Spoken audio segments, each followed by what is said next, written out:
Леуліктер 20 тарау. Жаратқан ие Мұсаға тағы бұлай деп бұйырды. Исраил халқына мынаны айт. Егер Исраилдік не жат жұрттық біреу өз ұрпағын жалған тәңір Малохқа құрбан етсе, сондай адамды өлімге кесу керек. Сол жердің халқы оны таспен атқылап өлтірсін. Мен өзім сондай адамға қарсы шығып, оны халықтан аластатамын. Себебі өз баласын Малохқа құрбан ету арқылы ол менің киелі орнымды арамдап, киелі есімімді қорлады.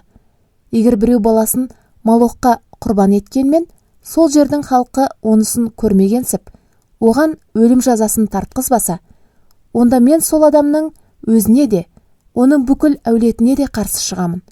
Мен олардың өздерін де, оларға еріп, Малохқа табынулары арқылы маған опасыздық жасаған басқаларды да халықтың арасынан аластатамын. Аруақтарға және аруақ шақырушыларға жүгініп, маған опасыздық жасағандарға да мен қарсы шығып, оларды халықтың арасынан аластатамын. Сонымен өздеріңді маған толығымен бағыштап, киелі болыңдар. Себебі мен сендердің құдайларың жаратқан иемін. Менің ережелерімді сақтап, орындайтын болыңдар. Мен сендерді өзіме бағыштап, киелі ететін жаратқан иемін. Егер біреу әкесін, не шешесін жамандайтын болса, ол өлтірілсін. Сол адам әке шешесін жамандағандықтан, оның төгілген қаны өзінің мойнында. Егер ер адам басқа біреудің әйелімен жақындасса, сол еркек те, әйел де өлтірілсін. Егер біреу әкесінің әйелімен жақындасса, оның өз әкесінің абыройын төккені, сол еркек пен әйел өлтірілсін. Төгілген қандары олардың өз мойындарында. Егер біреу өз келінімен жақындасса, солардың екеуі де өлтірілсін. Олардың істегендері жексұрындық. Төгілген қандары олардың өз мойындарында.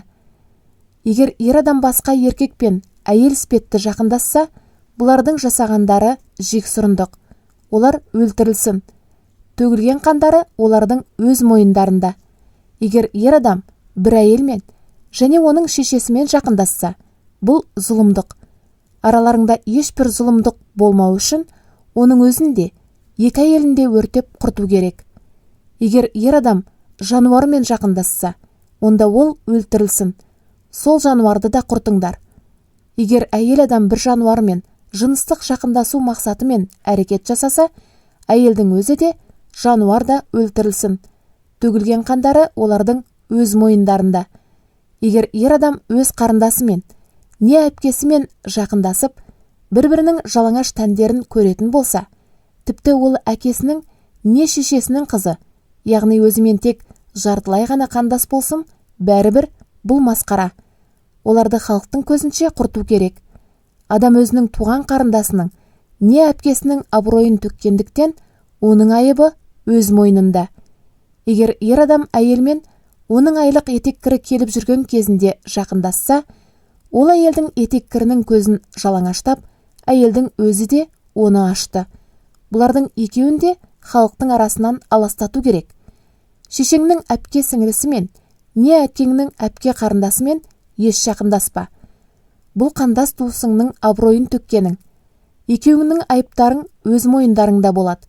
Егер ер адам әкесінің бірге туған аға інісінің әйелімен жақындасса, бұл әкесінің аға інісінің абыройын төккені. Еркек пен әйелдің екеуінің де айыптары өз мойындарында болады. Олар өлілгенше бала көрмей өтеді. Егер біреу өз ағасы не інісінің әйеліне үйленсе, бұл әдепсіздік, әрі оның туған бауырының абыройын ашқаны. Күнәкар болған екеуі де бала көрмей өтеді. Сонымен барлық ережелерім мен шешімдерімді сақтап орындаңдар. Сонда мен өздеріңді қоныстандыруға алып бара жатқан ел сендерді құсып шығарып тастамайды. Мен сендердің алдарыңнан елден қуып шығарғалы тұрған халықтың салт дәстүрлерін ұстанбаңдар. Сондай зұлымдықтарды істегендіктен мен олардан жиреніп кеттім. Ал өздеріңе мен мына тәрізді сөздерді айтқан едім. Сендер олардың жерін иемденетін боласыңдар. Мен ағы мен балы мол сол елді сендерге мұралық үлестерің етіп беріп отырмын. Мен өздеріңді басқа барлық халықтардан ажыратып қойған сендердің құдайларың жаратқан иемін. Сол себепті адал және арам хайуандар мен құстарды ажыратып алыңдар.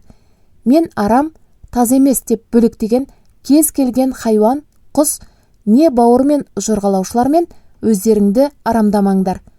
Осылайша сендер маған бағышталған киелі болуларың керек. Себебі мен жаратқан ие, киелімін. Мен өздеріңді халықтардың арасынан өз халқым болуға ажыратып бөлек қойдым. Араларыңдағы аруақ шақырушы, не сәуегейлікпен айналысушы әркім, еркек болсын, әйел болсын, міндетті түрде өлтірілсін. Оларды тас лақтырып өлтіру керек. Төгілген қандары олардың өз мойындарында.